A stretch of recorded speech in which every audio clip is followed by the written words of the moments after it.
last couple of minutes. Now, South Carolina can just be patient and use the clock.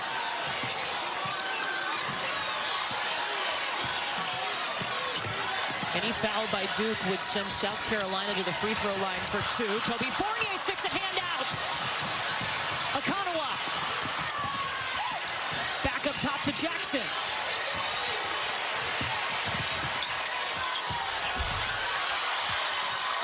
Akanawa driving right in with a minute to go. It's back to a two-point game. That ends a 2+ minute scoring drought. Now, South Carolina's got 3 timeouts. They also have a foul to give.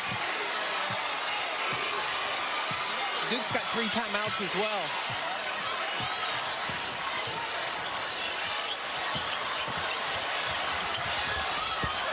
Fagan missed at the rim. Scramble keeps it with South Carolina. Now they can't go to the monitor under 2 minutes to confirm possession. That's why you see the Duke players and Carol Lawson making that signal.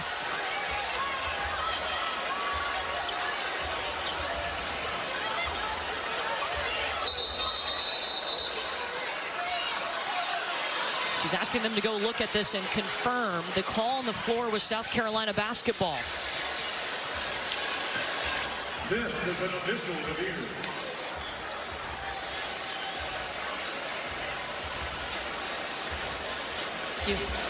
The out-of-bounds play is under review. The call on the floor is South Carolina ball.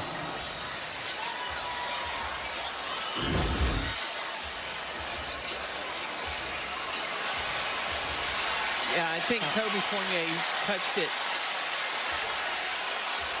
Yeah, right there. Now remember, the original call was South Carolina, so it has to be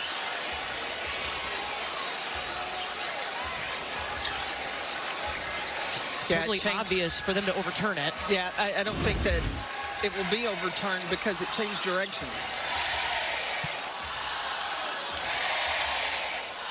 And it was a quick review.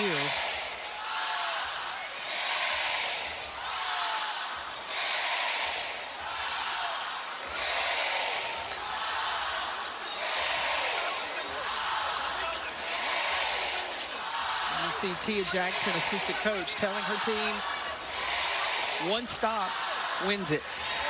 So feel like if it is South Carolina's ball and Duke can get a steal, they feel confident they can come down and tie it up or hit a call three. On the floor is confirmed, South Carolina ball. The game clock is also under review at 1 minute. The game clock stopped improperly. South Carolina to inbound. This needs to be a secure. The game clock has been reset to 29.8. The shot clock remains at 19. Raven Johnson needs to make sure she can securely get the ball inbounds. Otherwise, you want to call a timeout because that's an offensive foul on Bree Hall before the ball was even inbound. And now Duke has 29.8 seconds to either tie or win this game. Look, that's a drawn-up defensive play. They understood where Bree Hall wanted to go, and Ashlyn Jackson moves her feet to get there to draw the foul. So it will be Duke basketball. It's Duke basketball after an offensive foul was called against Bree Hall. A 2 to tie, a 3 to win, and the final 4 on the line.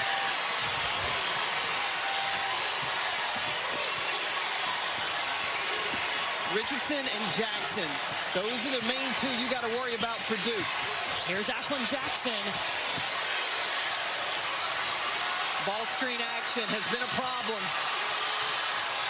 Ashlyn Jackson takes the 3 into the hands of Bree Hall.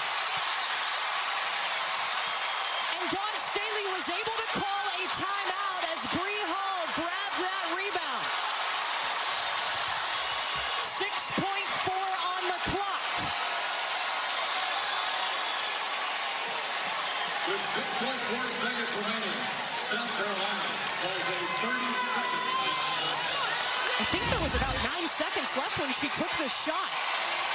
Jackson on the ball screen. Sanaya Fagan. So now Duke got a foul right away? They do. That foul would result in 2 free throws for South Carolina. Bree Hall was called for the offensive foul on this end to give Duke the basketball, and then the huge leap in the air on the other end to get it back for South Carolina. Oh, Duke thought that they were shooting on a player-controlled foul. All the Duke players were lined up at the free throw line when the official gave the ball to South Carolina to inbound it. Yeah, it was a timeout that was called.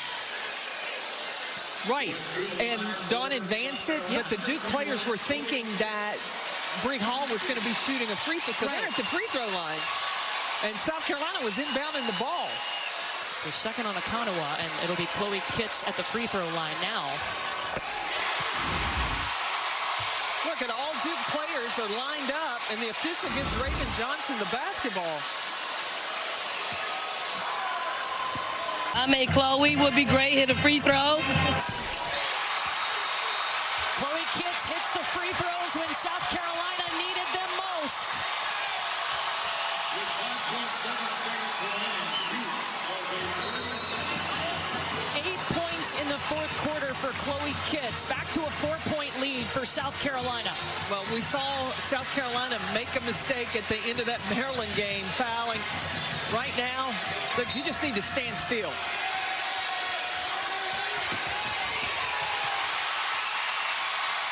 Or get a steal. And the repeat run continues for South Carolina. Back to the Final Four for the Gamecocks.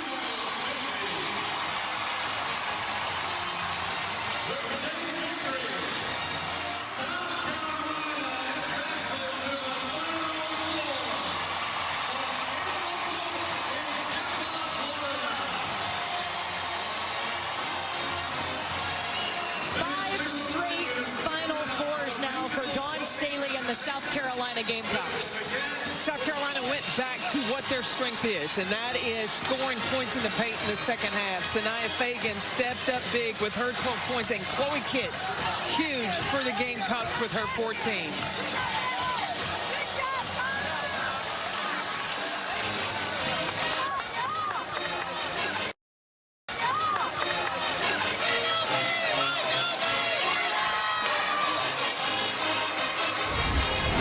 Let's take a look at today's Capital One rewarding performance.